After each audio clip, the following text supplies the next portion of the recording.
المرسلين صلى الله ربنا على النور المبين أحمد المصطفى سيد المرسلين.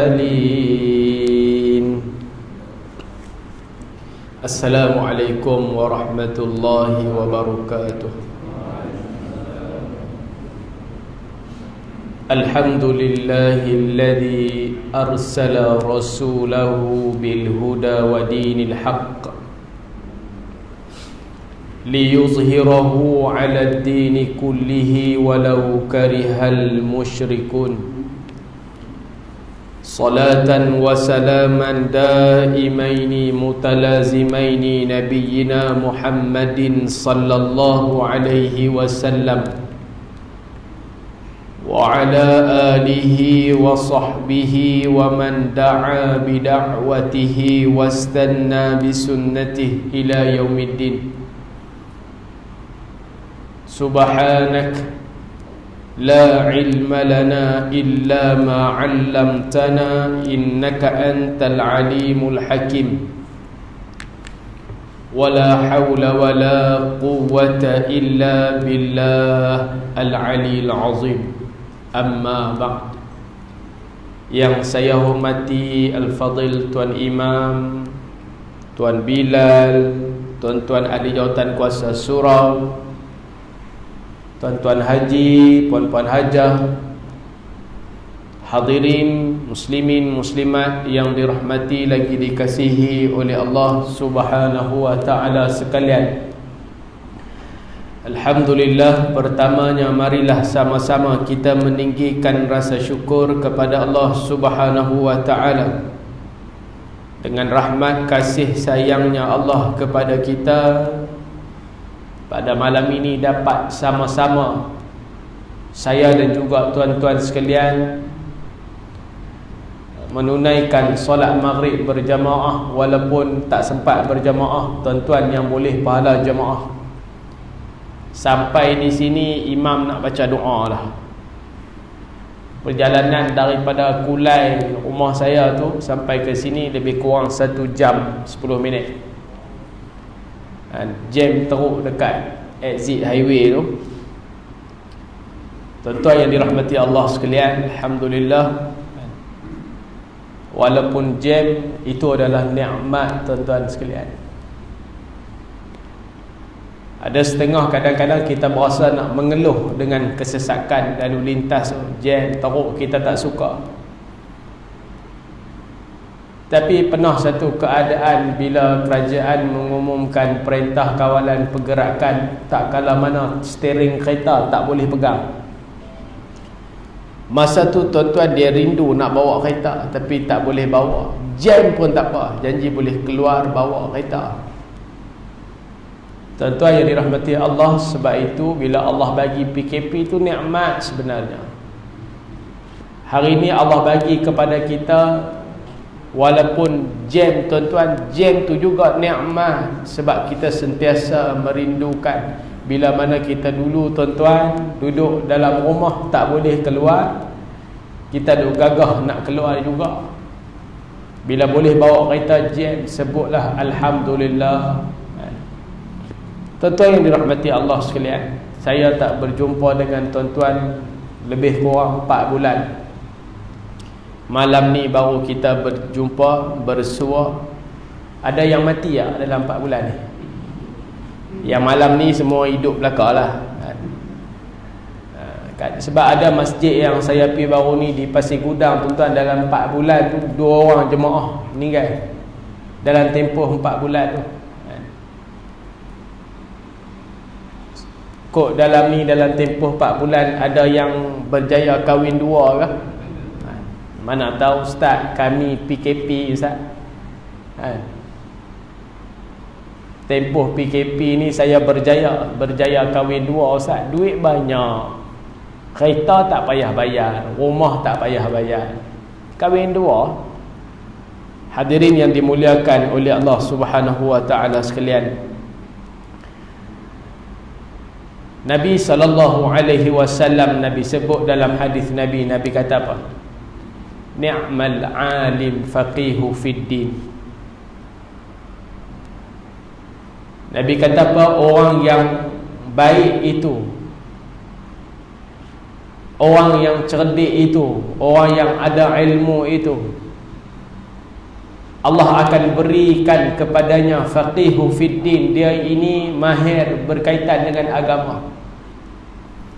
Bermaksud apa tuan-tuan? Nabi kata orang yang baik itu Allah akan cenderungkan dia ini supaya tahu berkaitan dengan agama. Inihtija ilaihi nafa'a wa inistughniya anhu aghna nafsah. Nabi sebut dalam hadis itu, Nabi kata apa? Apabila orang yang alim ini dia ni diperlukan, bermaksud masyarakat memerlukannya, penduduk setempat memerlukannya, surau memerlukan dia sebagai jawatan kuasa, office memerlukan dia sebagai supervisor, maka orang alim ini dia akan menjadikan dirinya inihtija ilaihi nafa'ah. Dia akan menjadikan dirinya itu manfaat untuk orang lain. Wa inistughniya anhu aghna nafsah. Apabila dia tidak lagi diperlukan, apabila pemilihan jawatan kuasa namanya tidak tercalon, apabila dia lagi dirinya tidak diperlukan di mana-mana institusi, maka orang yang soleh, orang yang alim ini, kata Nabi SAW, dia akan menjadikan ilmu yang ada di dalam dirinya itu cukuplah untuk dirinya sahaja. Ni ciri orang soleh. Tuan-tuan, kalau dia tak dapat pemilihan jawatan kuasa surau pun dia tak berasa marah, dia akan datang jemaah macam biasa. Dia tak dapat naik pangkat pun dia tak marah, dia akan terus kerja seperti biasa. Ni kata Nabi SAW, orang ni orang yang baik. Tuan-tuan muslimin muslimat yang dirahmati Allah, sebab orang yang beriman, kata Nabi, orang ini tak akan berasa leka dengan dunia. Bahkan dia tak akan pernah rasa kalut dengan dunia ini. Hadirin yang dimuliakan, hari ini Allah beri peluang saya dan juga tuan-tuan sekalian bertemu pada malam ini. Raudhatan min riyadil jannah, taman-taman daripada taman syurga yang cukup kita rindukan masa 3 bulan hari itu. Saya tak mau cakap berkaitan dengan PKP ini. Saya yakin ustaz yang berkuliah di sini telah pun menceritakan berkaitan dengan hikmah perintah kawalan pergerakan. Tapi tuan-tuan yang dirahmati Allah sekalian, satu ketika dulu kita rindu, dan ramai di kalangan sahabat-sahabat kita juga mengetahui berkaitan dengan kelebihan duduk dalam taman-taman syurga. Bahkan yang tak datang pada malam ini sebilangan besar, kesemuanya tahu bahawa majlis ilmu ini adalah taman syurga Allah. Tetapi hanya sebilangan kecil sahaja yang apabila dia tahu, dia datang duduk dalam taman syurga. Tuan-tuan, kita berdoa kepada Allah. Kita nak hidup kita ni di atas muka bumi Allah ada panduan. Kita nak hidup di atas muka bumi Allah, kita nak ada garis, kita nak ada yang membimbing kita. Sebab apa tuan-tuan? Kerana kita nak syurga Allah. Bila kita duduk di alam barzah, masa kita duduk di dunia ni tuan-tuan, kita berdoa kepada Allah, jadikan kubur raudhatan min riyadil jannah, jadikan kubur aku ya Allah taman-taman daripada taman syurga. Siapa yang nak memperolehi taman syurga di alam barzah, maka orang ini pasti dia perlu lalui taman syurga di dunia. Tuan-tuan, ketahuilah hari ini kita telah pun berada di taman syurga dunia yang kita duduk sama-sama lebih kurang 35 minit tuan-tuan sekalian. 30 minit ni bukannya lama pun. Lani masuk isyak kena berhenti dah, bukan boleh lajak masa. Datanglah ustaz tu ceramah, kuliah sedap macam mana pun, orang masuk asar, masuk isyak berhenti. Hadirin yang dimuliakan, 30 minit bersamaan dengan anak kita duduk di rumah tengok Astro Ceria 611 Ultraman 30 minit 30 minit tuan-tuan sekalian, tak terasa pun 30 minit ni. Inilah yang disebut taman syurga Allah. Walaupun sebilangan besar semua yang duduk di kawasan Pulai Indah ni tahu bahawa duduk dalam majlis ilmu ini taman syurga, tetapi hanya sedikit sahaja yang dapat duduk pada malam ini. Hadirin yang dimuliakan, kita duduk di atas dunia tuan-tuan, kita duduk di atas dunia, kita ada polis untuk kawal kita. Bila polis kata bawa kereta setakat 110 saja, kita pun bawa 110. Mencuri itu akan didakwa. Apa sahaja yang kita duduk di atas dunia ni tuan-tuan, kehidupan kita dikawal. Kita tak boleh buat suka-suka hati.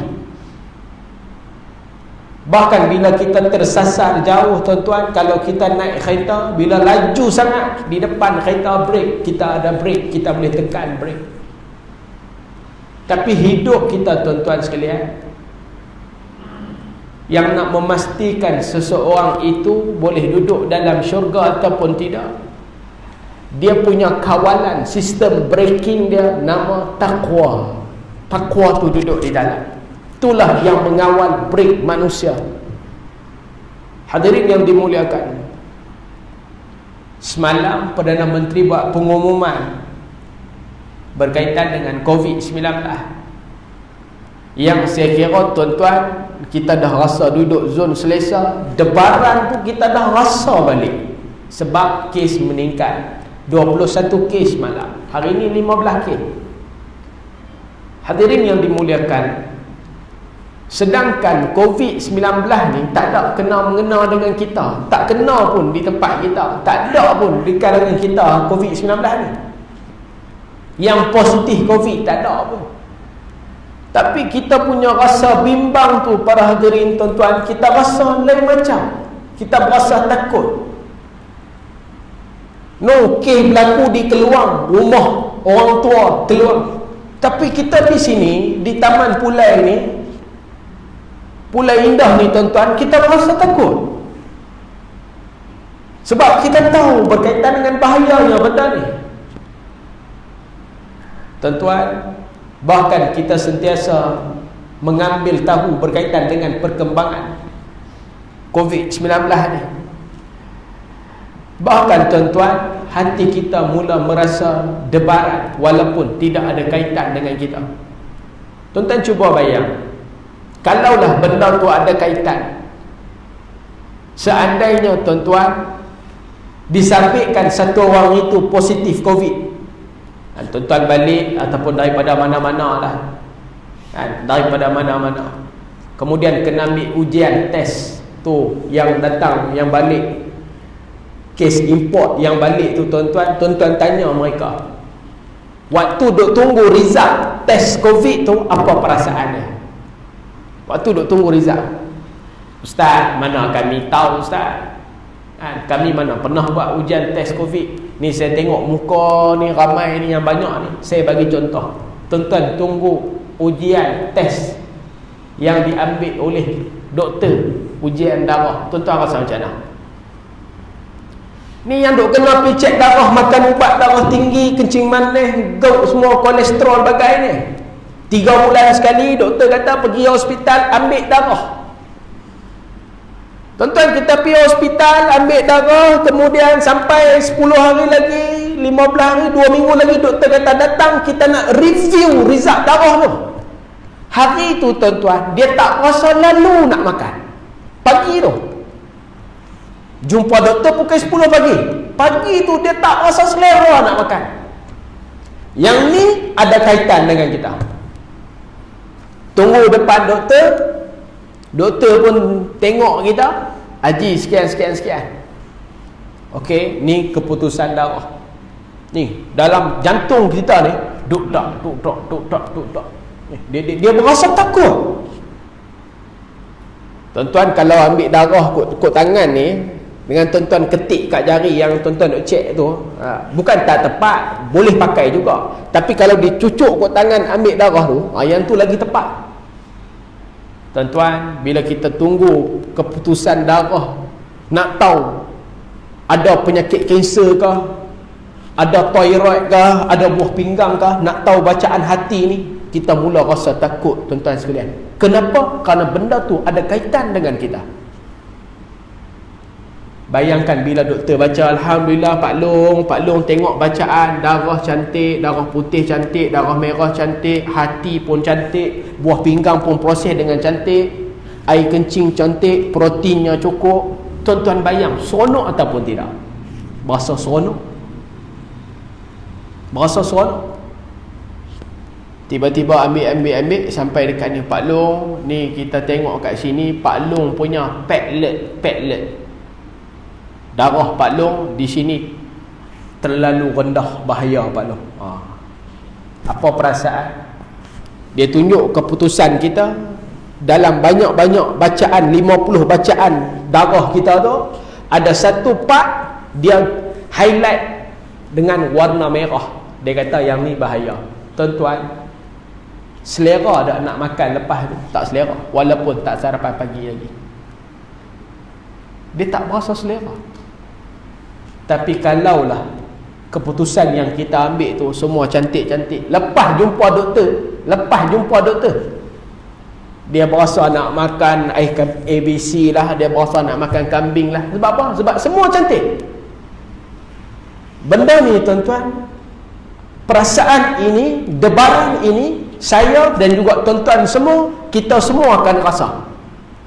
Bila Ustaz? Ketika mana kita berada di mahsyar Allah Subhanahu wa ta'ala, kita nak menunggu keputusan result kita di dunia.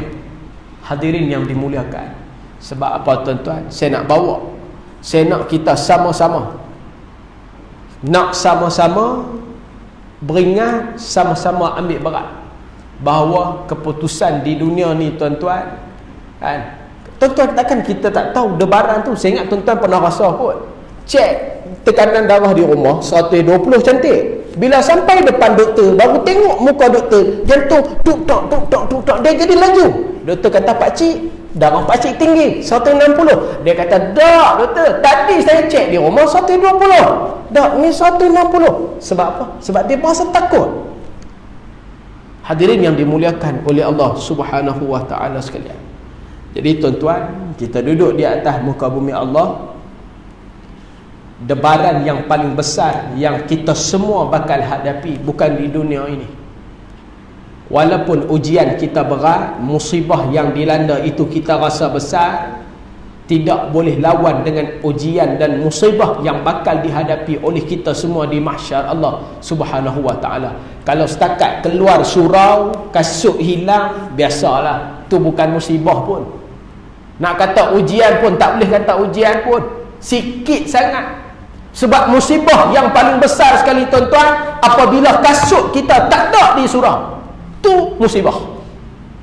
Kalau kasut kita ada di surau, tu tanda cantik. Kasut kita hilang di masjid waktu keluar sembahyang Jumaat, ni tanda kita orang soleh. Tapi kalau kasut kita tak ada di surau, kasut anak kita tak ada di surau, tak pernah pijak pun surau, inilah musibah.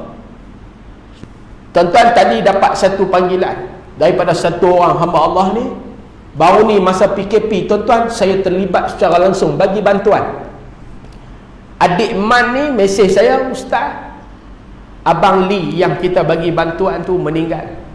Tuan-tuan, dia kena kencing manis, kemudian aksiden, kaki luka sikit dia, kaki tu jadi buruk, doktor potong kaki. Hari ni tuan-tuan meninggal dunia. 2 bulan lepas saya jumpa dia di rumah. Saya tanya, Abang Lee apa khabar? Sihat Abang Lee? Sihat macam ni lah Ustaz. Ustaz tengok macam ni lah.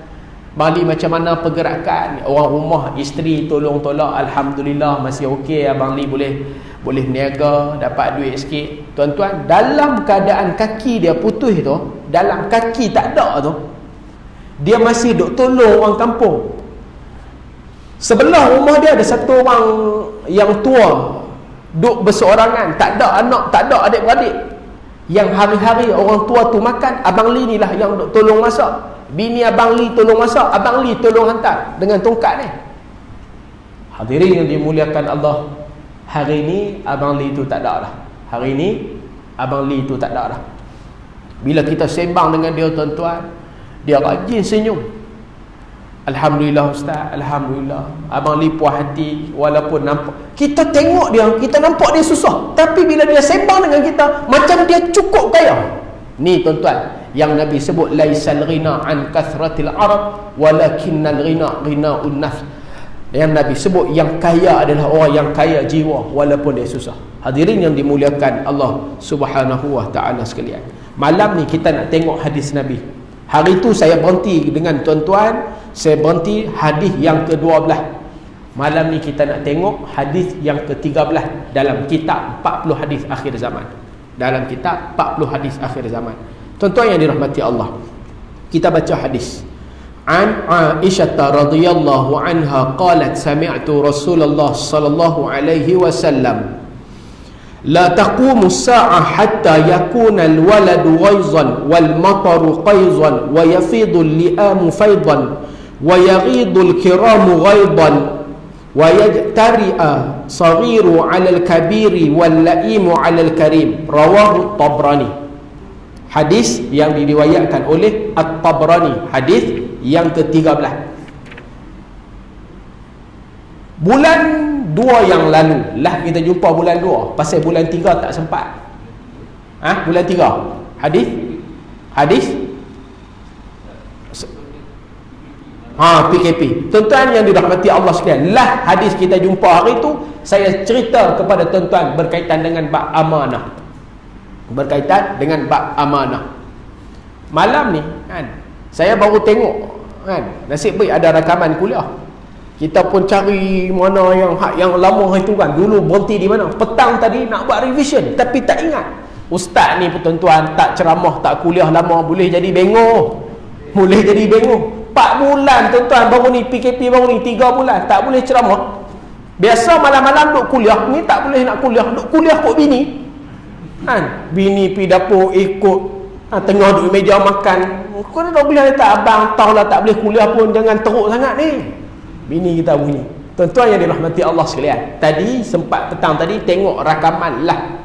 Hari tu lah hadis yang ke-12. Malam ni kita tengok yang ke-13. Apa yang disebut oleh Abu Hurairah dan oleh Aisyah dalam hadis ni tuan-tuan, hadis yang kita nak bicarakan pada malam ini berkaitan dengan Nabi sebut. Kata Nabi sallallahu alaihi wasallam, beliau berkata daripada Aisyah radhiyallahu anha, beliau berkata, aku mendengar Rasulullah sallallahu alaihi wasallam bersabda, tidak akan berlakunya hari kiamat, la taqumus saah, kiamat takkan jadi sehingga anak seseorang menjadi sebab kemarahan bagi ibu bapanya. Tuan-tuan, ni yang pertama. Dalam hadis ni tuan-tuan banyak benda. Kalau kita nak syarah dalam ni, ada 6 item yang Nabi sebut. Nabi kata 6 perkara ni mesti jadi baru kiamat berlaku.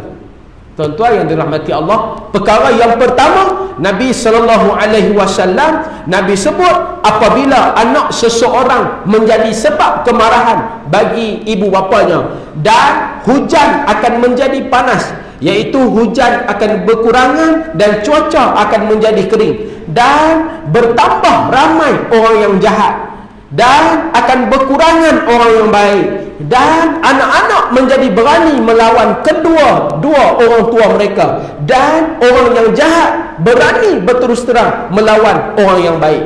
Tuan-tuan, ni dia Nabi SAW, Nabi sebut dalam hadis ni, benda ni jadi dunia ni dekat kiamat.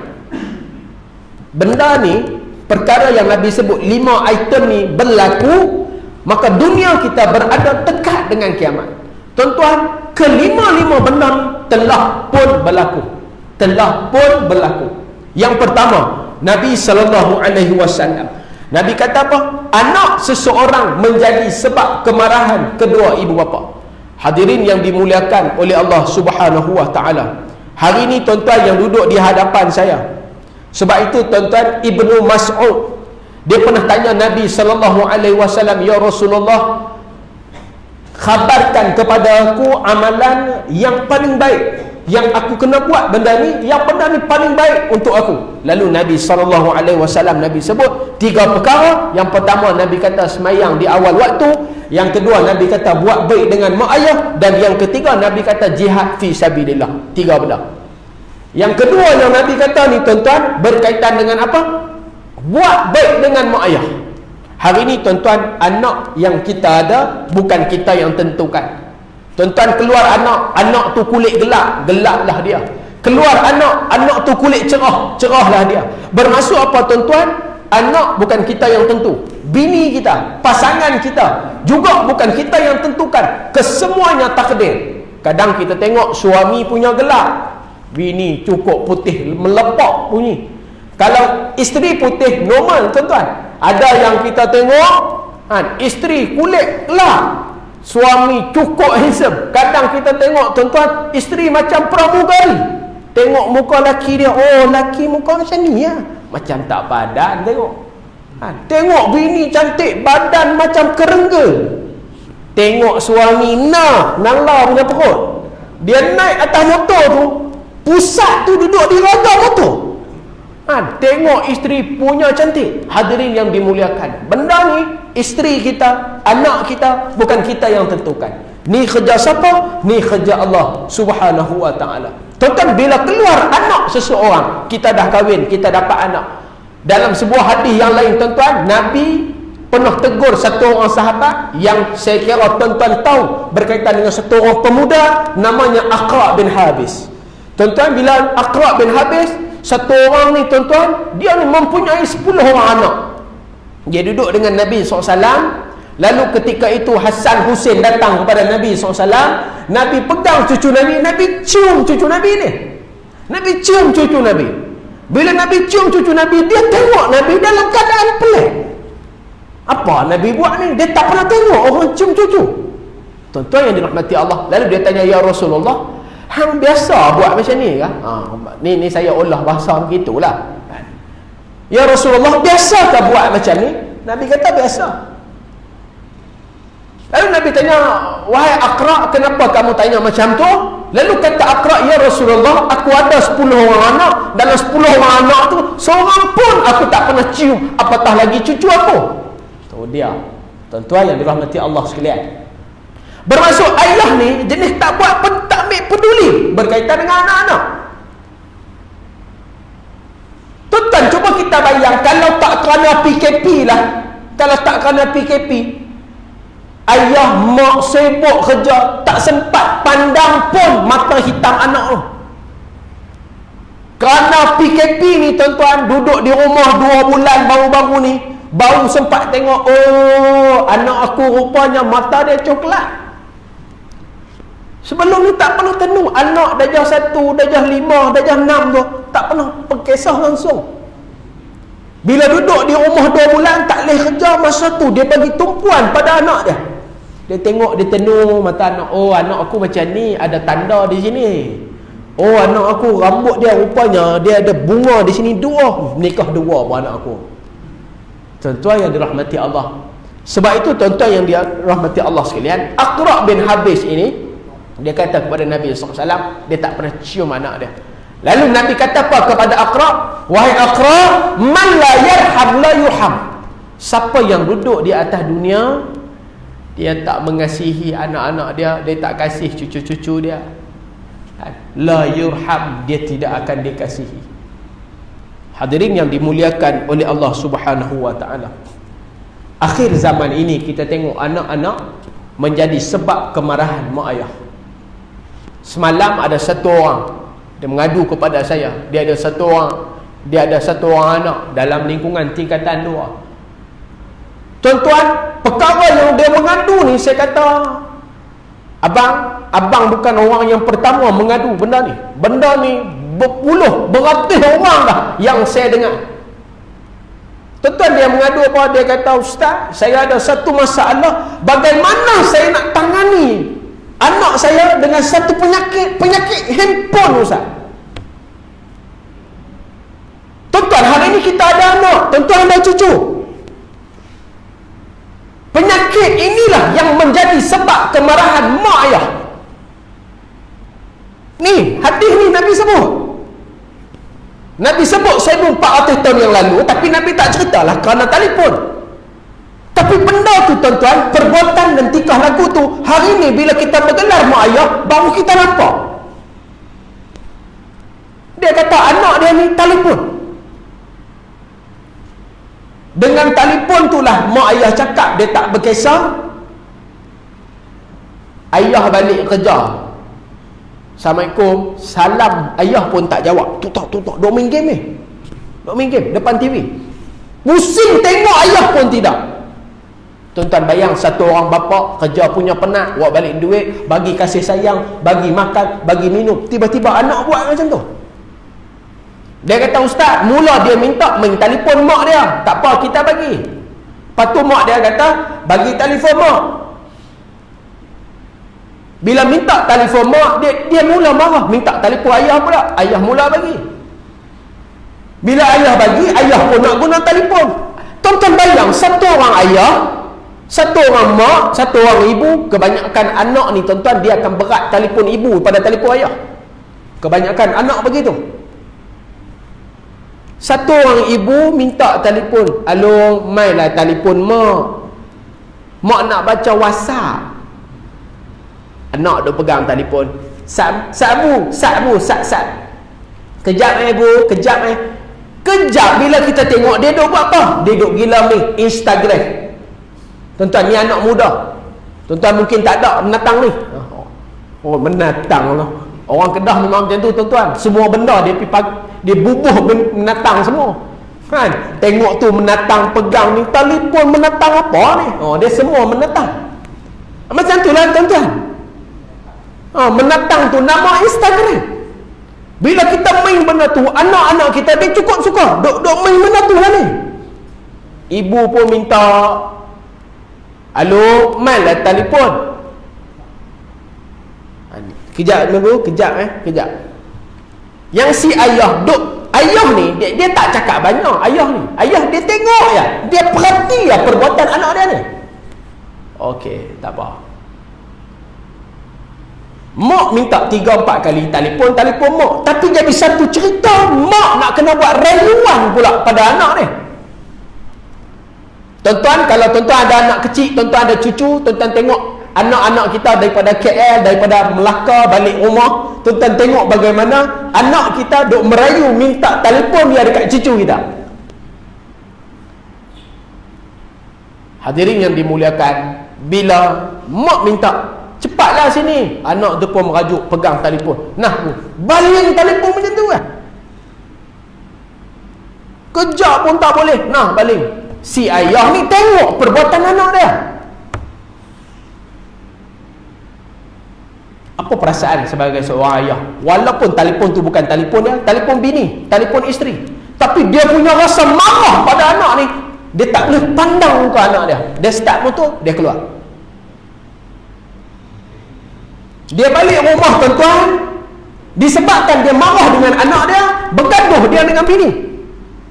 Ni nak cerita ni. Itulah mak. Kan abang dah cakap tak payah bagi telefon dekat dia, tak payah bagi telefon ni. Dia duk marah bini. Tuan-tuan nampak? Disebabkan satu orang anak, mak bergaduh dengan anak, suami bergaduh dengan isteri kerana menatang ini. Hadirin yang dimuliakan Allah Subhanahu wa ta'ala sekalian. Sebab itu tuan-tuan, ni cabaran mendidik anak. Cabaran didik anak hari ni, tuan-tuan, yang inilah yang menjadikan kita, ayah, ibu akhir zaman ni kena faham berkaitan dengan benda ni. Walaupun tuan-tuan anak kita besar, hebat macam mana pun dia, berapa banyak hari ni anak-anak hebat tapi melukakan hati mak ayah. Hebat tuan-tuan, pegawai custom sekian, penolong kanan sekian. ketua bahagian sekian-sekian ni, ketua polis bahagian sekian-sekian, berpaku-paku di sini. Hebat dengan jawatan itu, pegawai eksekutif, CEO sekian-sekian. Dia balik rumah tuan-tuan, ayah kata sakit betih, ibu kata berasa sakit, lenguh-lenguh badan, dia picit badan kita. Pak Long, dia picit Pak Long, dia buat tak peduli lah. Anak zaman lah ni. Apa guna tuan-tuan paku bersilang-silang pun, pangkat pegawai eksekutif pun, mak ayah sakit, mak ayah tadi, tuan-tuan, mak kena demam denggi. Ni sekarang musim demam denggi tuan-tuan. Mak kena demam denggi. Anak duduk Kuala Lumpur, mak duduk Johor, kena demam denggi. Anak telefon, mak apa khabar mak? Oh, mak demam ni, oh, cek demam denggi. Duk sat ayah kena demam denggi. Dua-dua orang demam denggi. Tuan-tuan, anak kerja besar-besar, hebat-hebat, mak ayah kena demam denggi, dua-dua orang masuk hospital, ambulan datang ambil dia rumah. Anak sekok pun tak boleh bawa mak ayah pergi hospital. Telefon, oh sibuk. Oh tak boleh balik, nanti nyamuk gigit cucu, nyamuk gigit anak. Hadirin yang dimuliakan Allah Subhanahu wa ta'ala. Sebab itu tuan-tuan yang dirahmati Allah sekalian, dalam masa yang sama, berapa banyak hari ni anak-anak, saya nak malam ni tuan-tuan, hadis ni Nabi sebut ada 5. Saya nak syarah satu malam ni. Saya nak syarah yang ni. Anak menjadi sebab kemarahan kedua ibu ayah. Bermaksud mak dan ayah ini murka dengan anak ni. Tuan-tuan, tak murka macam mana, dahlah balik kampung jarang-jarang. Tuan-tuan, saya cuba bayang, bila kita kena, tuan-tuan bayang, bila kita sakit, kita harap siapa? Suami demam, nak bangun pun tak boleh. Tuan-tuan harap siapa? Harap isteri tolong jaga, betul? Harap bini suruh lah. Sebab itu bila jaga orang sakit, tuan-tuan, cabaran dia cukup hebat. Sekali dia maki kita, sekali dia kata lambat lah, macam-macam lah. Hadirin sekalian, bila isteri pun sakit, nak harap siapa? Dua-dua sakit. Tuan-tuan, sebab tu Nabi suruh kita ziarah orang sakit. Sebab orang sakit ni tuan-tuan, dia nak orang datang tengok dia. Bila orang datang ziarah dia, dia berasa ada energi, dia ada power. Bila dia sembang tu tuan-tuan, dia tak berasa dia sakit, walaupun dia sakit. Sebab tu Nabi suruh ziarah orang sakit. Tuan-tuan, ada anak yang besar, anak yang kerja hebat, duit banyak, apa guna 5,000 dia back in kat kita tuan-tuan, di saat mak ayah demam tak boleh bangun, anak tak boleh balik tengok kita. Ni saya baru demam, saya tak kata kanser, saya tak kata duk operation, saya tak kata apa, saya kata baru demam baru. Tuan-tuan bayang, kalau isteri dia demam, dia gelisah, cepat-cepat bawa isteri pergi hospital. Tapi kalau mak ayah dia demam, dia lupa tuan-tuan, waktu dia kecil dulu, masa dia sakit, dia demam, ni dia mak dia dukung ni, berdiri queue di klinik kesihatan, nak pergi swasta tak ada duit, berdiri klinik kerajaan tu, berdiri. Tapi bila dia pegang duit ribu-ribu, dia berasa duit tu boleh bagi senang pada mak bapak dia. Hadirin yang dimuliakan Allah, bahkan yang jarang balik kampung tuan-tuan, bila dia balik kampung, dia duduk sembang kemas macam dia duduk di Pekanbaru. Tuan-tuan, ramai ni akhir zaman ni anak jenis perangai lagu ni. Di kalangan adik-beradik, bila mak dan ayah tak berapa sihat, adik-beradik mesyuarat ni, siapa nak jaga mak, siapa nak jaga ayah. Balunglah jaga. Tuan-tuan, ni bukan drama TV3 tu. Ni cerita betul tuan-tuan, depan mata. Siapa nak jaga mak ni? Kak Long kot, Kak Long dekat, jarak 40 km. Abang jauh, abang duduk KL. Hadirin yang dimuliakan Allah Subhanahu wa ta'ala. Tuan-tuan bayang kalau waktu tu, ni saya dengan tuan-tuan, kita semua akan tua, benda ni akan berlaku. Doa bagi umur panjang, tak nyanyuk. Kalau nyanyuk tuan-tuan, jam. Biar macam Tun M 95 tahun. Tak nyanyuk. Ada orang 80 tahun nyanyuk dah tuan-tuan. Tengok kuih bengkang, tengok tape nampak kuih bengkang. Dia ramah tape macam tu.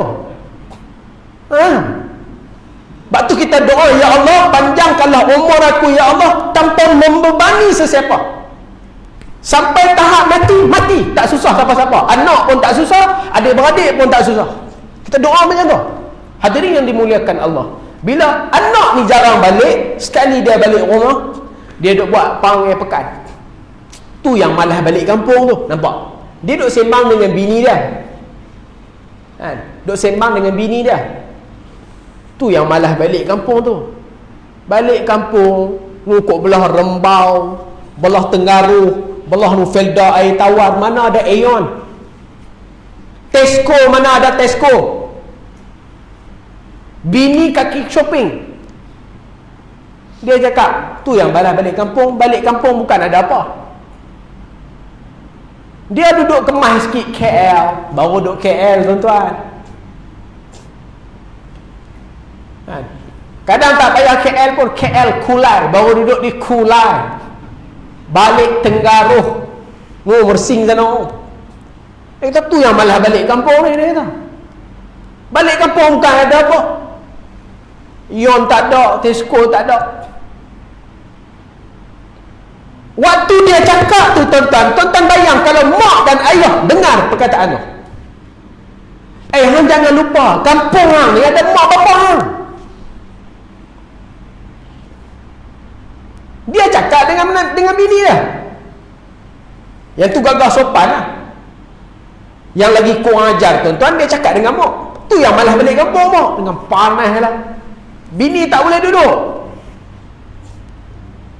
Tuan-tuan yang dirahmati Allah sekalian, ada perangai ni ada. Sebab itu apa yang disebut oleh Nabi SAW, Nabi kata, Nabi tuan-tuan, Nabi guna simple ya, biru aba'akum taburru abna'akum. Hadis ni saya selalu baca pasal pendek, senang nak hafal. Tuan-tuan pun boleh hafal. Biru aba'akum taburru abna'akum. Settle. Buat baik dengan anak-anak kamu, besok anak-anak kamu akan buat baik dengan kamu. Senang. Tuan-tuan yang dirahmati Allah Subhanahu wa ta'ala. Lagi 5 minit kot tu. Jadi yang disebutkan dalam yang pertama ni tuan-tuan, Allah akan uji kita.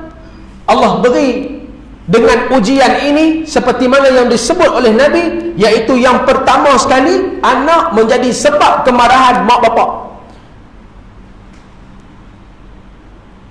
Ijazah yang tertinggi tuan-tuan, seseorang itu bukan dia memiliki degree sekian, PhD sekian, profesor madya, bukan jawatan inspektor, bukan yang tu. Ijazah yang paling tinggi satu-satu orang anak apabila apa tuan-tuan, apabila dia tertulis asbab untuk menjaga mak ayah dia, tu ijazah hebat. Dalam ramai-ramai anak tu tuan-tuan, tiba-tiba yang dapat jaga anak tu bukan yang dapat jaga mak ayah kita tu, bukannya yang ada pangkat Datuk Seri, bukannya yang ada pangkat engineer, tak. Bayangkan dalam 7 adik-beradik ni, yang jaga anak hak duduk di kampung tu, hak kerja entah apa-apa tu, dia yang boleh jaga mak ayah kita. Dialah anak yang memperolehi ijazah yang tertinggi di sisi Allah Subhanahu wa ta'ala. Habis yang lagi 6 orang sah, yang ada PhD, yang ada apa, wallahu a'lam. Tuan-tuan fikirlah sendiri. Sebab itu muslimin muslimat yang dirahmati Allah, sebagai penutup, kita duduk di atas dunia tuan-tuan, Nabi SAW, Nabi tak bagi kita mencari pujian makhluk. Bermaksud jangan buat kerja nak tunjuk pada orang, nak orang kata kita hebat, nak orang kata kita kemah, nak orang kata kita ni gagah, nak orang kata kita duit banyak. Nabi tak bagi benda macam tu. Tapi satu benda tuan-tuan yang dirahmati Allah, bila sebut berkaitan dengan pujian makhluk, satu ni saja. Nabi dah wafat 1400 tahun yang lalu.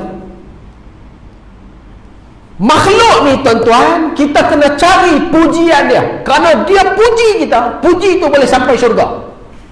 Siapa dia tuan-tuan? Mak ayah kita. Tuan-tuan bayang, bila mak sebut, terima kasih Man, hang ni bagus sungguhlah Man. Man, banyak sungguhlah Man bagi duit dekat mak. Man anak yang baik. Mak kasih sungguh dekat Man. Tuan-tuan bayang, dalam banyak-banyak adik-beradik 4-5 orang tu, tiba-tiba mak kita puji kita. Tuan-tuan, pujian ni kita kena cari. Bermaksud kita kena rebut pujian ni.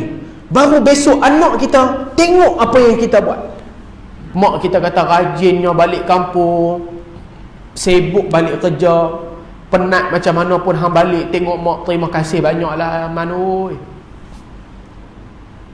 Tuan-tuan, pujian ni Nabi SAW, bahkan Allah suruh kita rebut mencari pujian mak dan ayah kita. Pujian dua manusia ni tuan-tuan boleh bawa kita sampai syurga. Tuan-tuan tahu tak, kebanyakan mak dan ayah bila dia puji satu-satu orang anak itu, kerana apa? Kerana ada sebab dia. Sebab itu bila mak ayah puji Kak Long sekian-sekian, Kak Long ni sikit-sikit nama Kak Long, sikit-sikit nama Kak Long, cuba kita tengok key point kenapa mak kita rajin puji Kak Long tu. Kita tengok kenapa. Mungkin asbab Kak Long ni dia tak berkira duit ringgit, gaji kecil tuan-tuan. Mak tak pandang jenis duit pun. Mak tak pandang jenis duit. Walaupun kita bagi duit banyak, mak tak pandang duit. Tapi mak tengok bagaimana caring kita, caring. Kak Long duit tak banyak, dia balik rumah, dia tolong masak, dia tolong kemas rumah, lepas tu dia tolong picit mak dia. Mak dia benda tu yang mak nampak tu. Satu orang Abang Long, pangkat inspektor, Datuk Sekeri sekian-sekian. Bila balik rumah tuan-tuan, pangkat Datuk tu letak di luar rumah, jangan bawa standard. Mak ayah duduk atas kursi, hulur kaki, unjur kaki tuan-tuan, turun duduk di bawah, picit kaki mak. Dah lah balik 3 bulan sekali, 4 bulan sekali, tengok kaki mak ayah pun tak pernah. Ni anak zaman dah ni. Dulu mak ayah kita belek kaki kita, tengok kaki tak mana ada kudis, tak mana ada gatal-gatal merah-merah. Bila hari ni anak kita tuan-tuan tak tengok pun, tak pandang pun. Tuan-tuan cuba pejam mata, tuan-tuan bayangkan seandainya ada 5 kaki, 10 kaki, muka tak tengok, ada 10 kaki, dia tutup muka, boleh cam tak tuan-tuan? Ni kaki mak kita. Tuan-tuan, kalau sampai hari ni, kalau kita boleh cam macam tu, tanda kita anak soleh. Tuan-tuan bayang, jenazah tutup 5 orang, tutup semua, nampak kaki ya. Kalau dia tu anak yang soleh, anak yang kenal sayang sungguh mak ayah dia, dia tengok kaki, hadihi ummi, ni mak aku. Dia tengok kaki ya, tak tengok muka tuan-tuan sekalian. Sebab itu tuan-tuan yang dirahmati Allah Subhanahu wa taala, hari ini pegang sungguh hadis yang Nabi SAW. Saya tak mau sebut tuan-tuan, tak mau syarah sampai 5 ni. Nanti pertemuan akan datang pada bulan hadapan, kita syarah sampai habis terus. Malam ni tuan-tuan kita tengok yang ni. Yang pertama ni, anak menjadi sebab kemarahan kedua ibu bapa. Jadi tuan-tuan, kita ada anak, kita tak mau anak-anak kita buat macam tu kepada kita, maka kita buat baiklah dengan mak ayah kita. Petik telefon, tanya mak apa khabar. Sudah orang tua-tua ni bukan nak duit pun. Tuan-tuan, kalau pejam mata bayang kebaikan mak tuan-tuan dengan duit telefon apalah sangat. Sebulan tak telefon mak ayah anak-anak kita. Anak-anak kita duduk KL, anak-anak tuan-tuan lah. Saya tak ada anak yang kerja-kerja lagi. Anak-anak tuan-tuan, sebulan tak telefon mak, relax lah. Sebulan tak telefon ayah, relax lah. Tak ada duit, balik cari mak ayah. Hadirin yang dimuliakan oleh Allah Subhanahu wa taala. Cukup sekadar itu. Kalau kita ada anak-anak, pesan kepada anak-anak kita lagi yang umur masih ada. Hadirin yang dimuliakan, saya rasa cukuplah sekadar itu kuliah pada malam ini. Mohon ampun dan maaf. Mudah-mudahan apa yang disampaikan ada manfaat untuk saya dan untuk tuan-tuan semua. Aqulu qawli hadza. Assalamualaikum warahmatullahi wabarakatuh.